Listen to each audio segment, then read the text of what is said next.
Morning children, online classes class 5th subject Hindi part 12। तो देखिए आप लोगों के पार्ट 12 में क्या है, मैडम क्यूरी।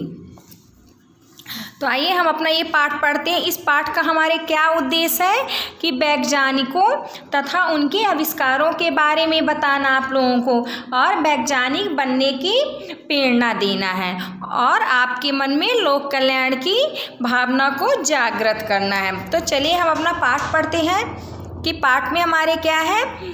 एक बार एक बालिका ने अपने पिताजी से पूछा, पिताजी वैज्ञानिक क्या करते हैं? वे नए नए प्रयोग करते हैं और नई नई चीज़ें खोजते हैं। पिताजी ने बताया, मैं भी वैज्ञानिक बनूं। पिताजी ने बताया कि मैं भी वैज्ञानिक बनूंगी पिताजी से। तो बालिका का स्वर विश्वास से भरा था। जो बालिका थी वो अपने पिताजी से क्या कहती है कि मैं भी एक दिन क्या बनूंगी, वैज्ञानिक बनूंगी। तो वह बालिका कौन थी? वह थी मारिया स्क्लोडोव्स्का, जो बाद में मैडम क्यूरी के नाम से प्रसिद्ध हुई। इनको प्यार से मारी बुलाते थे। मारिया का जन्म सन 1867 में पोलैंड के वारसा नगर में हुआ था। मारिया का बचपन तो अच्छा बीता, पर जब वह बड़ी हुई तो उसके पिता के पास इतना धन नहीं था कि वे उसे कॉलेज भेज सके। मारिया की गणित और विज्ञान में गहरी रुचि थी। उसके एक बड़ी बहन थी ब्रोंथा। ब्रोंथा भी आगे की पढ़ाई कर डॉक्टर बनना चाहती थी, इसलिए दोनों ने एक योजना बनाई। मारिया कहीं नौकरी करके पैसा कमाएगी और उसकी बहन पेरिस में रहकर औषधि विज्ञान का अध्ययन कर सकेगी। बाद में ब्रोंथा काम करेगी और वह मारिया को आगे पढ़ने के लिए पैसा देगी। इस संकल्प को पूरा करने, संकल्प में क्या होता है, मतलब पक्का इरादा। तो इस संकल्प को पूरा करने के लिए मारिया बच्चों की देखभाल का काम करने लगी। इस प्रकार उसने अपनी बहन की पढ़ाई के लिए पर्याप्त धन एकत्र किया और उसके आगे पढ़ने का प्रबंध यानी इंतजाम भी किया। बाद में बहन जब डॉक्टर बन गई तो विज्ञान की उच्च शिक्षा के लिए मारिया पेरिस चली गई। नेक्स्ट पेज देखिए। मारिया का जीवन बहुत सादा था। अपनी पढ़ाई के लिए कभी कभी उन्हें भूखा भी रहना पड़ता था। पढ़ाई के खर्च के लिए मारिया को कुछ न कुछ काम भी करना पड़ता था, पर मारिया खुशी खुशी यह सब किया करती थी। मारिया की रुचि जो मारिया थी ना, तो उसकी रुचि प्रारंभ यानी शुरू से ही गणित और भौतिक विज्ञान में थी, इसलिए उन्होंने पेरिस में इन्हीं विषयों का अध्ययन किया। पेरिस में मारिया प्रोफेसर पियरे क्यूरी के संपर्क में आई। प्रोफेसर क्यूरी की भी विज्ञान में बहुत रुचि थी। वे बहुत परिश्रमी और अध्ययनशील व्यक्ति थे। प्रोफेसर क्यूरी मारिया की बुद्धिमत्ता से बहुत प्रभावित थे। कुछ समय बाद उन्होंने उनसे विवाह कर लिया। क्यूरी दंपति विभिन्न प्रकार के खनिज पदार्थों को लाते और उनसे तरह तरह के प्रयोग कराते थे। दंपति यानी क्या होता है, पति पत्नी को हम लोग क्या कहते हैं, दंपति कहते हैं। और खनिज पदार्थ यानी खान से जो मिलने वाली वस्तुएं होती हैं उसे हम लाते थे। तो उनके जो हस्बैंड थे तो क्या करते थे, जो खान की चीज़ें लाते थे, खान से जो खोद के निकालने वाली वस्तुएं थी उनको लाते थे और उनसे क्या करते थे, तरह तरह मतलब अनेक तरह के एक्सपेरिमेंट यानी प्रयोग करवाते थे।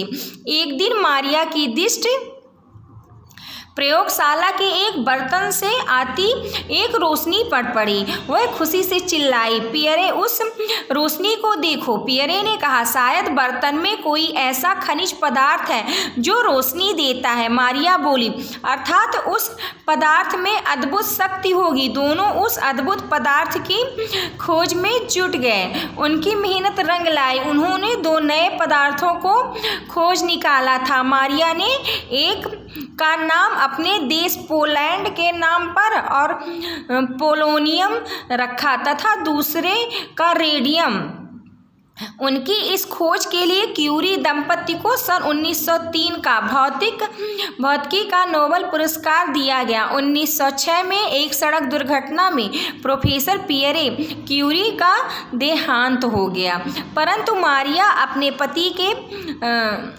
छात्रों को पढ़ाती रही और अपना शोध कार्य भी करती रही, जिसके लिए उन्हें सन 1911 में दूसरी बार नोबेल पुरस्कार दिया गया। उन्होंने इस बार रेडियम कणों का भार माप कर दिखाया। मापना यानी क्या होता है, किसी चीज़ को जो हम नापते हैं उसे हम मापना कहलाता है। इसके बाद वे पेरिस के रेडियम संस्थान की अध्यक्ष बनी और उन्होंने अपने पति की याद में क्यूरी संस्थान की स्थापना की, परंतु रेडियम के निरंतर अध्ययन का दुष्प्रभाव मीन्स क्या होता है, उसका बुरा प्रभाव उनके स्वास्थ्य पर पड़ रहा था, जिसके कारण 4 जुलाई सन 1934 को उनका देहांत हो गया। मैडम क्यूरी पहली महिला वैज्ञानिक थी जिन्होंने 2 बार नोबेल पुरस्कार जीता था। अगर आपसे कोई पूछेगा कि कौन सी ऐसी महिला वैज्ञानिक थी जिन्होंने 2 बार नोबेल पुरस्कार जीता था, तो कौन थी वो? मैडम क्यूरी थी। देखिए नेक्स्ट पेज देखिए बच्चों। तो इसमें क्या है, सही विकल्प पर हमें क्या करना है, सही का चिन्ह लगाना है। फर्स्ट क्या है, मारिया की रुचि थी किसमें थी, गणित में कि विज्ञान में, तो ये दोनों विषयों में थी, तो इसका आंसर 3rd हो जाएगा। मारिया की बड़ी बहन का नाम क्या था, बताइए आप लोग। अभी मैंने आप लोगों को बताया ब्रोंथा था, इसका आंसर क्या हो जाएगा, ब्रोंथा हो जाएगा। मारिया प्रोफेसर पियरे के संपर्क में आई, तो इसका आंसर क्या हो जाएगा, कहाँ पे आई थी, पेरिस में, तो इसका आंसर पेरिस हो जाएगा। सही कथन पे सही तथा गलत कथन पे हमें गलत का चिन्ह लगाना है। तो बताइए मारिया के बचपन का नाम ब्रोंथा था, नहीं ये गलत है, क्योंकि ब्रोंथा किसका नाम था, उनकी बड़ी बहन का नाम था। मारिया की गणित में रुचि थी, ये आपका सही है। प्रोफेसर पियरे क्यूरी पोलैंड में रहने वाले थे, ये आपका गलत है। सन 1903 में मैडम क्यूरी को दूसरी बार नोबेल पुरस्कार मिला था, नहीं ये आपका क्या है, रॉन्ग है, यानी गलत है।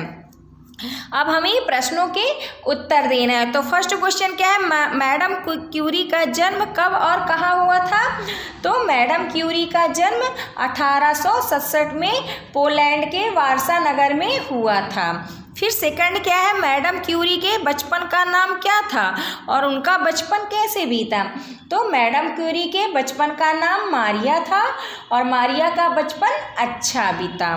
फिर देखिए नेक्स्ट पेज आप लोग देखिए। पढ़ने के लिए मारिया और उसकी बहन ने क्या योजना बनाई, तो 3rd, इसका आंसर क्या है, मारिया और उसकी बहन ने एक योजना बनाई कि मारिया कहीं नौकरी करके पैसा कमाएगी और उसकी बहन पेरिस में रहकर औषधि विज्ञान का अध्ययन करेगी, बाद में ब्रोंथा काम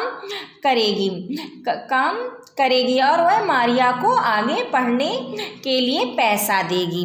फिर देखिए नेक्स्ट क्वेश्चन क्या है, क्यूरी दंपति ने कैसे और किन पदार्थों को खोज निकाला, तो देखिए इसका आंसर, क्यूरी दंपति विभिन्न प्रकार के खनिज पदार्थों को लाते और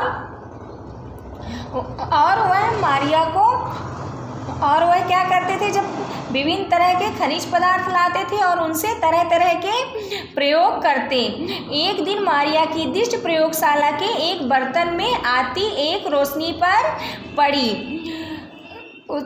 तो वह खुशी से चिल्लाई, पियरे उस रोशनी को देखो। पियरे ने कहा, शायद बर्तन से कोई ऐसा खनिज पदार्थ है जो रोशनी देता है। ये मारिया बोली, अर्थात उस पदार्थ में अद्भुत शक्ति होगी। दोनों उस अद्भुत पदार्थ की खोज में जुट गए और उनकी मेहनत रंग लाई। उन्होंने 2 नए पदार्थ की खोज की, पोलोनियम तथा रेडियम की। तो ये आपके हो गए क्वेश्चन के आंसर। देखिए बच्चों, अब ये आंसर हम अपने बुक में इसका निशान लगाएंगे। तो फर्स्ट क्या था, मैडम क्यूरी का जन्म कब और कहाँ हुआ था, तो इसका आंसर देखिए आप लोग पेज नंबर 62 में। तो ये देखिए 62 में कहाँ पे है ये देखिए यहाँ पे मारिया का जन्म सन 1867 में पोलैंड के वारसा नगर में हुआ था। तो ये आपका फर्स्ट का आंसर हो गया। अब देखिए सेकंड क्वेश्चन आपका क्या है कि मैडम क्यूरी के बचपन का नाम क्या था, उनका बचपन कैसे बीता। तो लिखेंगे कि मैडम क्यूरी के बचपन का नाम क्या था, मारिया था। और उनका बचपन कैसे बीता, तो देखिए बचपन में वो क्या करती थी, नौकरी करती थी, जॉब करती थी, यानी खुद नौकरी कर कर फिर पढ़ती थी, अपनी बहन को भी पढ़ाती थी और खुद भी पढ़ती थी। तो मारिया का बचपन संघर्षपूर्ण बीता। ठीक है, तो ये आपका सेकंड का आंसर हो गया। अब देखिए थर्ड क्वेश्चन क्या है, पढ़ने के लिए मारिया और उसकी बहन ने क्या योजना बनाई। तो इसका आंसर हम थोड़ा यहाँ क्वेश्चन से लिख लेंगे कि मारिया और उसकी बहन ने, फिर देखिए पेज नंबर 62 में ही देखिए मारिया और उसकी बहन ने एक योजना बनाई। मारिया कहीं नौकरी करके पैसा कमाएगी और उसकी बहन पेरिस में रहकर औषधि विज्ञान का अध्ययन कर सकेगी। बाद में ब्रोंथा काम करेगी और वह मारिया को आगे पढ़ने के लिए पैसा देगी। अब देखिए क्वेश्चन नंबर 4 देखिए, क्यूरी दंपति ने कैसे और किस पदार्थों की खोज निकाला। तो इसका आंसर आप यहाँ पे देखिए पेज नंबर 63 में, क्यूरी दंपति विभिन्न प्रकार के खनिज पदार्थों को लाते और उनसे तरह तरह के प्रयोग करते।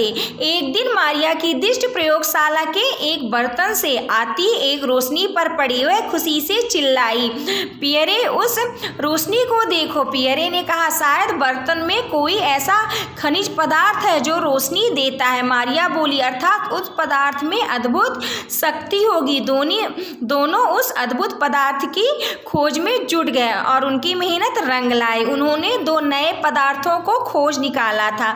मारिया ने एक का नाम अपने देश के नाम से पोलैंड के नाम, मतलब पोलैंड का नाम रखा था। पोलैंड उनके देश का नाम था, तो उससे क्या रखा था, पोलोनियम रखा था। दूसरे का रेडियम रखा। तो इसका आंसर यहाँ तक आप लोगों का है। अब देखिए बच्चों नेक्स्ट पेज, इसमें भाषा की बात। तो निम्नलिखित भाववाचक संज्ञाओं का हमें क्या करना है, विशेषण बनाना है।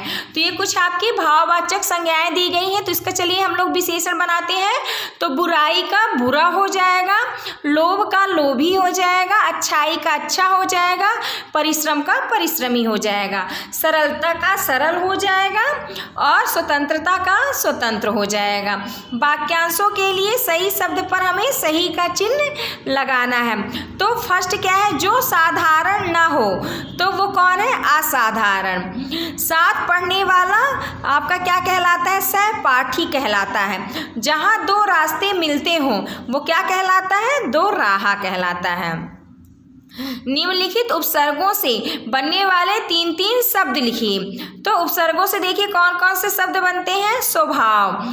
तो स्वभाव हो गया, तो इससे देखिए चलिए आइए हम 3 शब्द बनाते हैं, स्वतंत्र, स्वाभिमान, स्वचालित। फिर खा नंबर देखिए, इसका क्या हो जाएगा, प्रतिद्वंद हो जाएगा और प्रतिघात हो जाएगा, प्रतिबिंब हो जाएगा। तो इस तरह आपका ये लेसन यानी आपका ये पाठ यहीं पे ख़त्म होता है। नेक्स्ट डे हम नेक्स्ट पास लेके आएंगे। Thank you.